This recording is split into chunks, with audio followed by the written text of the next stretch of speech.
everybody. My name is Rupa, working as assistant professor in Chevron Engineering College. I'm dealing the subject power electronic controllers and drives. And now today's topic is slip speed.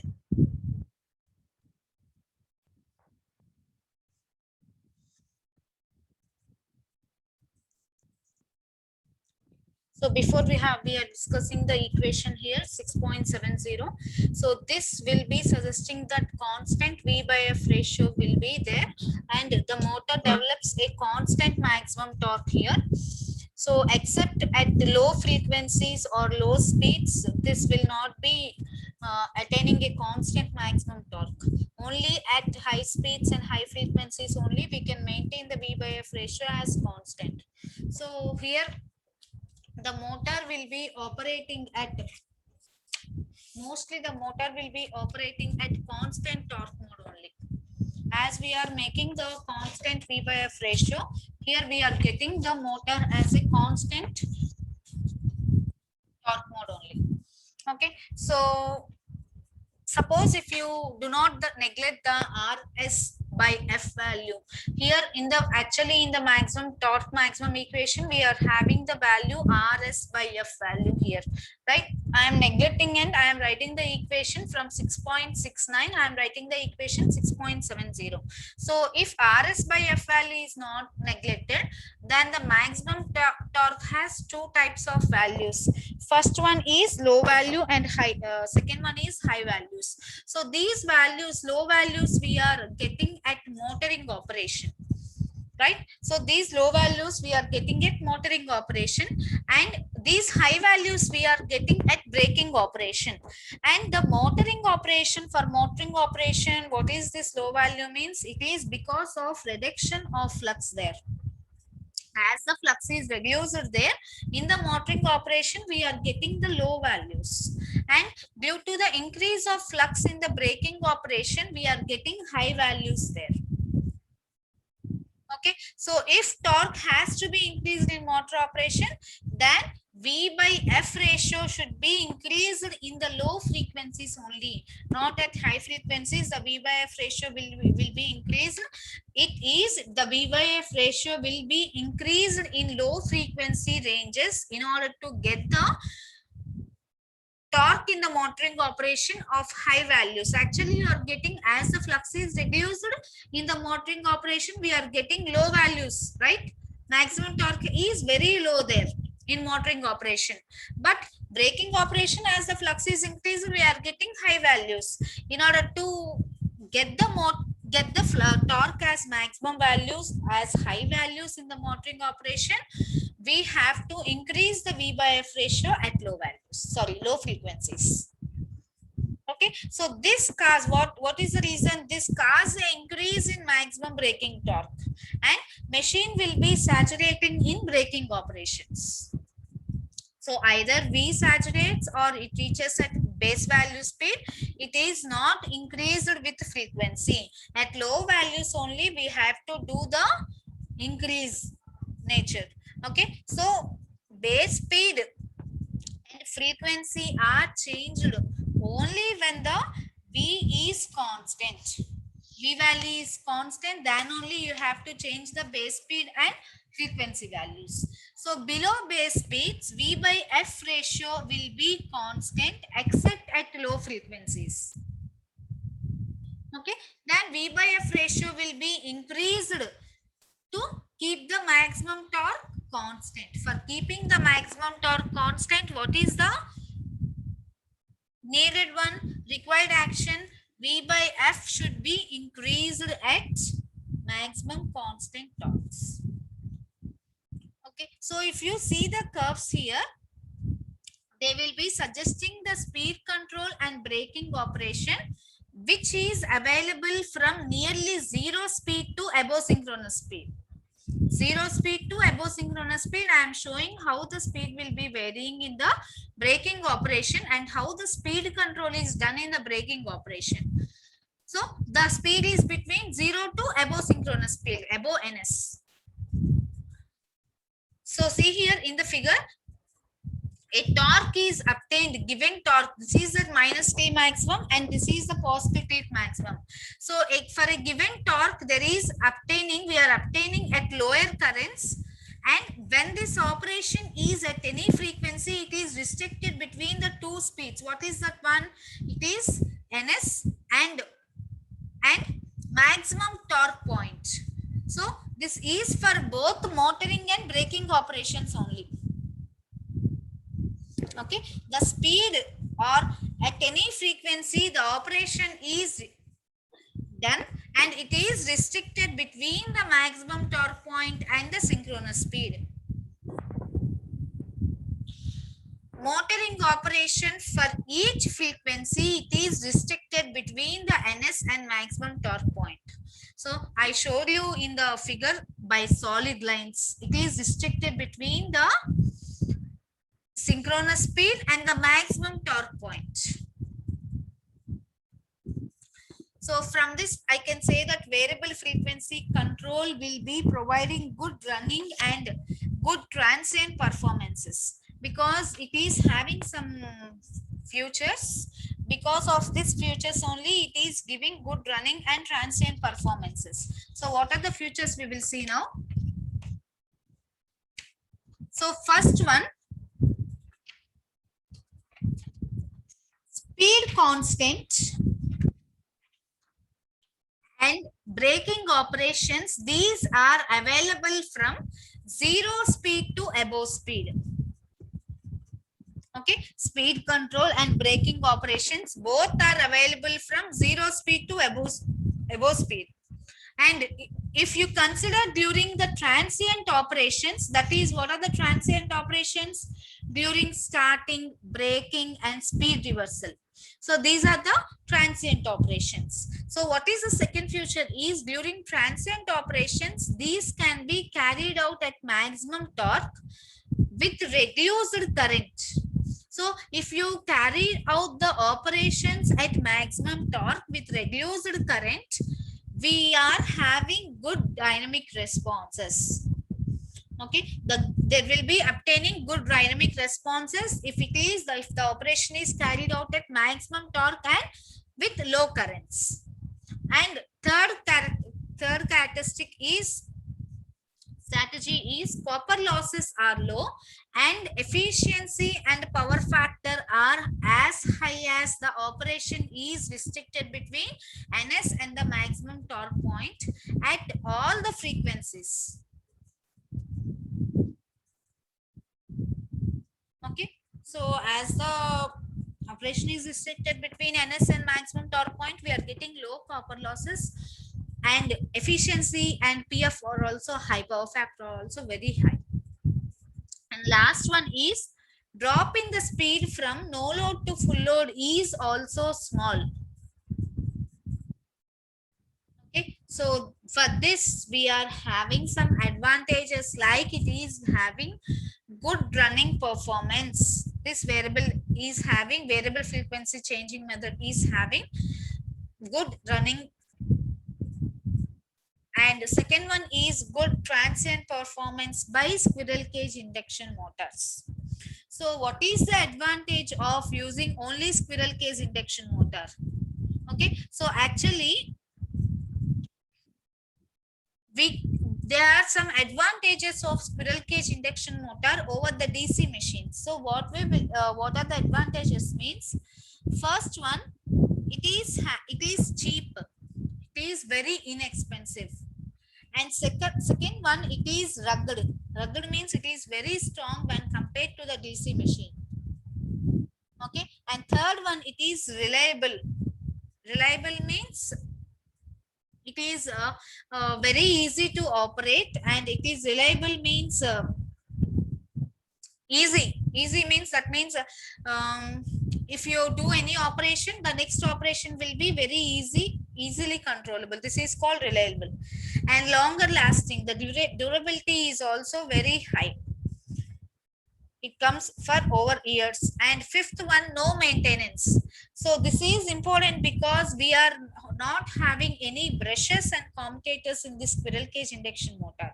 So when you compare with DC machines, these are having all the complex items such as brushes and commutators. So these require more maintenance. Brushes should be are continuously wear and tear, and we have to change them continuously. And commutator also we have to make it smooth every time. So without these, the maintenance will be very easy for the induction motor. So without brushes and commutator, there will be no maintenance.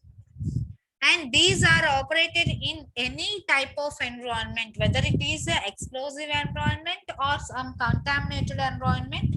We cannot we can keep it any environment without bothering.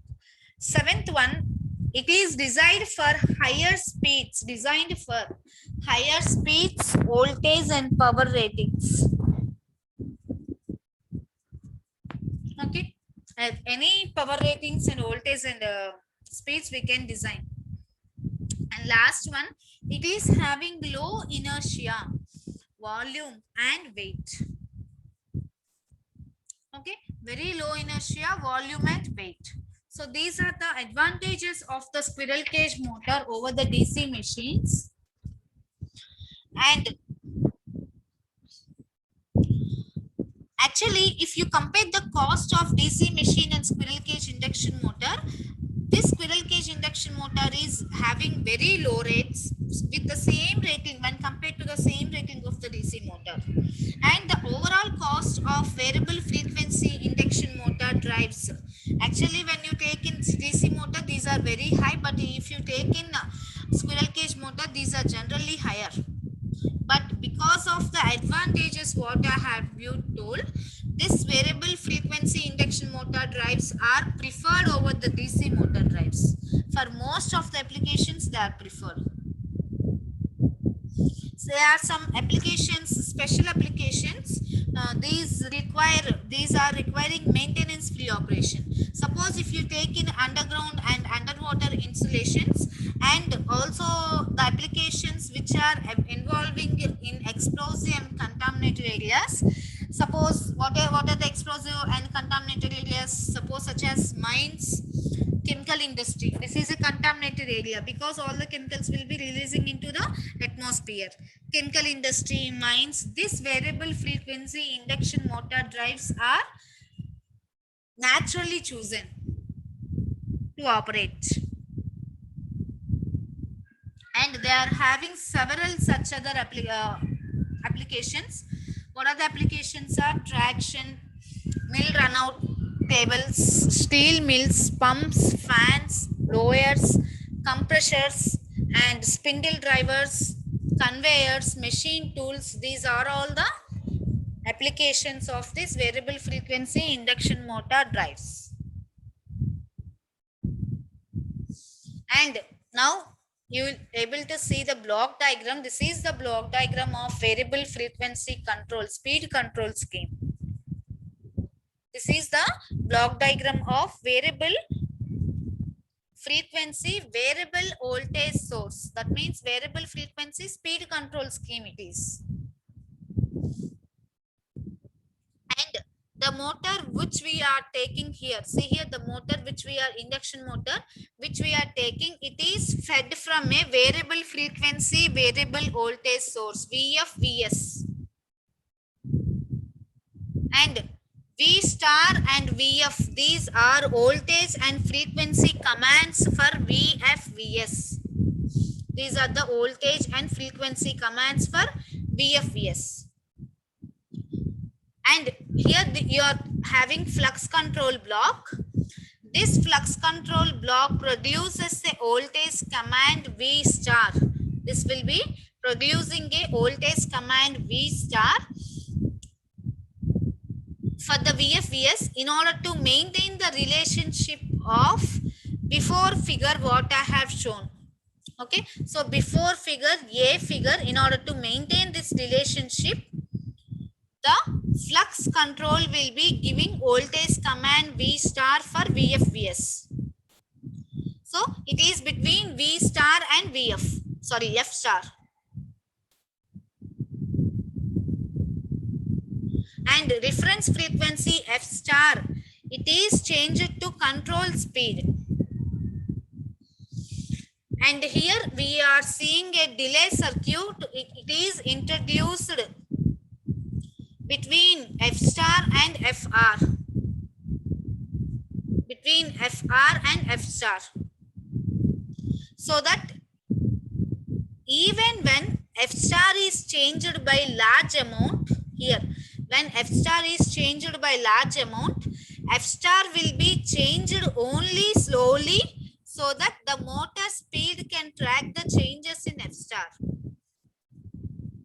Okay, so if you mistakenly change the large amounts of F star here, but this delay, it controls the F star to change slowly only in order to motor speed, in order to allowing the motor to track the speed. Okay, so it allows the motor to track the changes in the speed. So thus what happens, it restricts the motor operation for each frequency between synchronous speed and maximum torque point.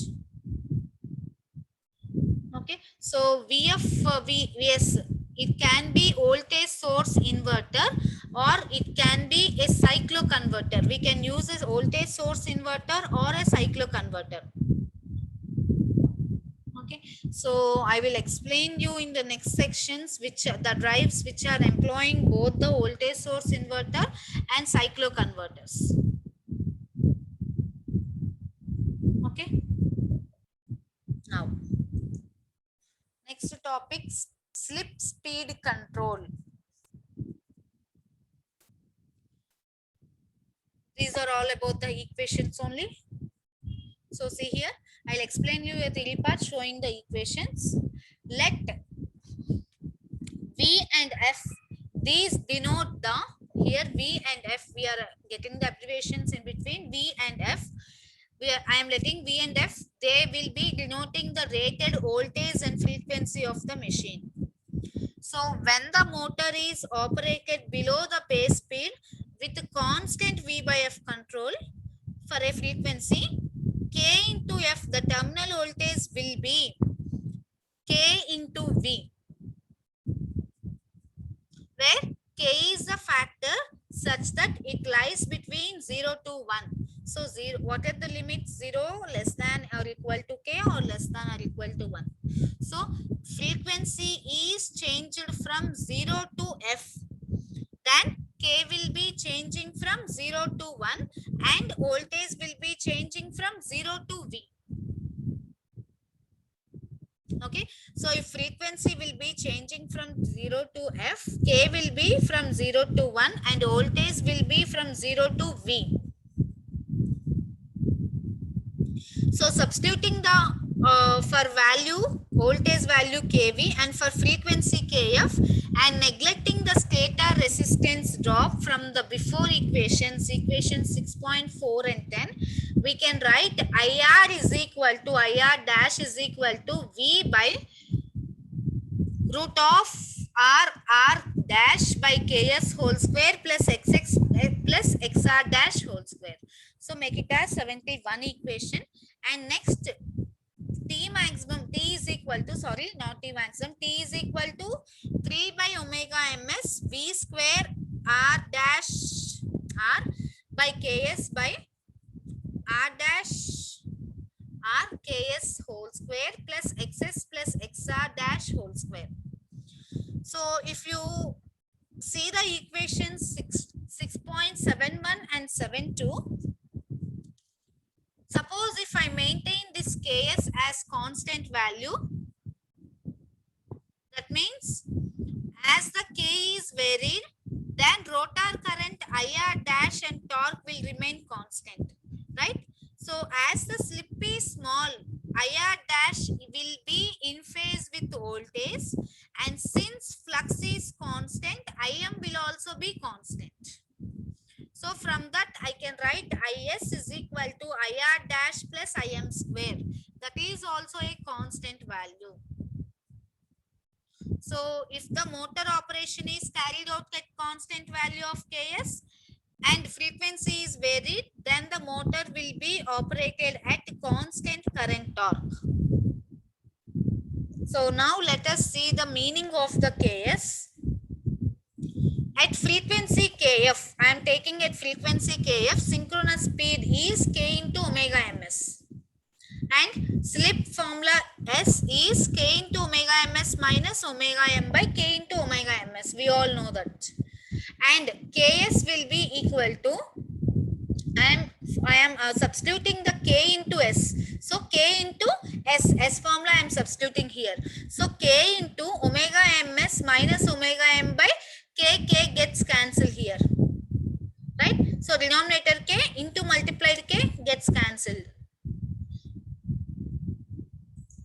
Right? So under K is not the denominator. So K into omega ms minus omega m by omega ms. That is equal to, I can write here, omega s1 by omega ms. This is omega s1 by omega ms. So make it as 73 equation. From this, I can write omega s1 is equal to K omega ms minus omega m. This one I am treating as omega s1. Okay. So now omega s1, it is the slip speed, which is the difference in rotor field speed K omega ms, and it is the difference between K omega ms and rotor speed omega m, right?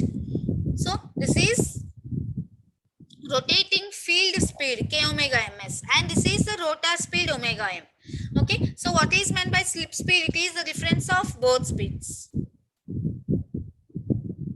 And it can also be defined as, it is also a drop in the motor speed from its no load speed. And when the machine is loaded only, we are considering this. So from the above discussions, I can say that any torque value, for any torque value, the drop in the motor speed from its no load speed is same at all the frequencies. So machine speed torque characteristics for 0 to Sm are approximately parallel curves where you see in the figure. Approximately parallel curves. So this operation of the machine at constant slip speed, and also it will be giving operation at constant rotor frequency. For that, I can form the equation Ks is equal to K function of Kf of S by F, that is equal to Fr by F, that is equal to, I can say, omega R by omega, where Fr and omega R are the rotor frequency in Hz and radians per second. Okay, so this is frequency in Hz and this is frequency in radians per second. So if I take slip less than Sm, S maximum, then R dash divided by Sk ratio will be greater than Xs plus Xr dash. So if you implement this equation, if you take this one from the equation 6.72 and 6.73, I can write T is equal to, before equations, I can write T is equal to 3V square by R dash omega ms into Ks. So this is a constant value which is equal to 3V square R dash omega s. So this is a constant value into omega SL. I can write into omega SL. So constant into omega SL. So from here I can say that equation, from this equation, it suggests that for S is less than Sm, the speed torque curves are nearly straight lines. So we are seeing in the diagram, they are also parallel. So these speed torque curves are approximately parallel straight lines for S less than Sm. And according to the above discussion, for a given slip speed, motor current and torque has same values at all the frequencies. So motor current and torque can be controlled by controlling the slip speed. If you control the slip speed, automatically motor current and torque will be controlled. And further, we can restrict the motor current under the limits, within a safe limits, by limiting the slip speed also. This is mainly used in before previous chapter. What is that? Closed loop speed control. So it is mainly, this type of behavior is mainly utilized in closed loop speed control. So this is utilized for limiting the current within the permissible limits. Now you are considering the operation above the base speed. If you consider the operation above the base speed, IR dash is equal to V by RS plus RR dash by S whole square plus K square into XS plus XR dash whole square. Okay, so as the frequency is higher than the rated K, actually rated K will be greater than 1. So as the frequency is higher than K greater than 1, this operation is again constrained between, so this operation is again restricted between the synchronous speed and maximum torque. So if you having a slip of low value, then the equation, above equation becomes IR dash is equal to S into V by RR dash. That is equal to, in place of S, I have to substitute the S value, slip value. So remaining V by RR dash is equal to slip formula K into omega ms minus omega m by K omega ms. So from this, if you multiply this numerator and denominator and keeping aside K omega ms minus omega m, from this I can write K into omega ms minus omega m is equal to omega into SL. That is equal to RR dash divided by V into omega ms K IR dash. So if you multiply, you will get this one.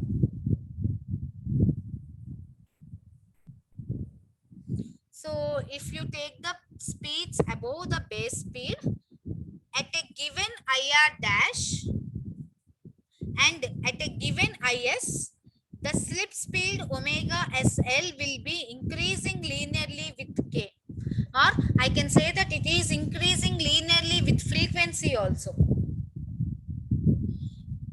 And this type of behavior, it is utilized in closed loop speed control.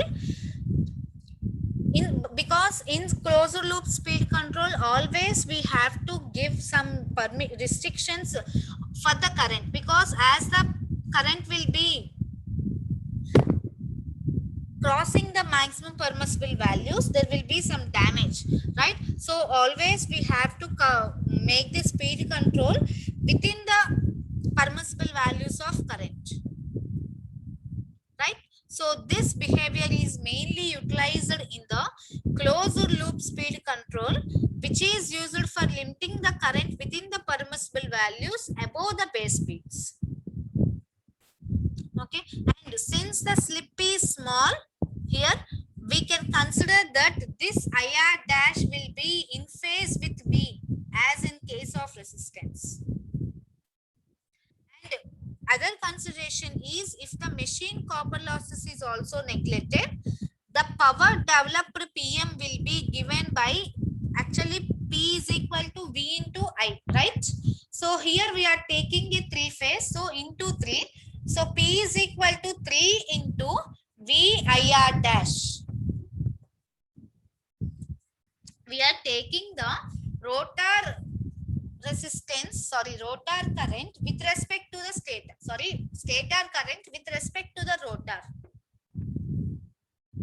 Okay, so maximum power PM can be defined as 3 into V into IR dash.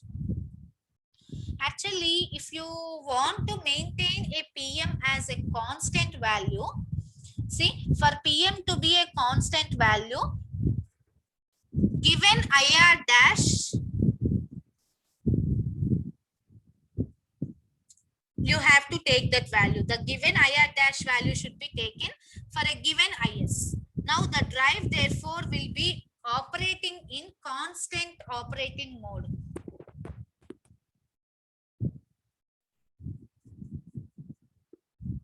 Okay, constant operating mode, then it will be operating.